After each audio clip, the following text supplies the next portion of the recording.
Magandang kalusugan mga kaibigan. Magkano ba ang calorie contents ng Skyflex? 1 pack of which contains 3 pieces. So that's 120 calories po. Akala natin mas maganda kumain ka na lang ng tinapay, which is also the smallest pandesal is 90 calories per piece. So let us equate. Ang 3 pandesal, yan lang kakainin mo. Processed pa yan. So that's 270 calories already versus your 205 na cup of cooked white rice. So kung minsan po akala natin yung lighter na food, yung po ay mas maganda pag nagda-diet tayo.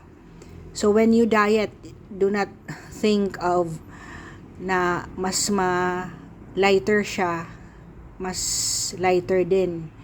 Ang alam ko lang, pag process siya, mas maliit ang nutritional contents.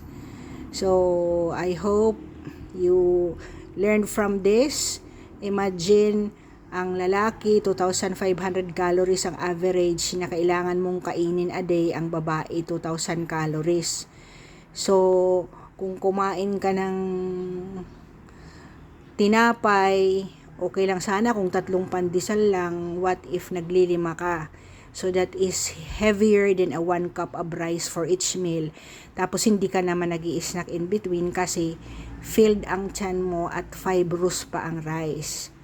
So, but I do take this one. Like for instance, in the midnight, bigla kang gugutumin, I take Skyflex para makatulog ka rin. Thank you for watching and I hope you will subscribe, comment, and like. Magandang buhay.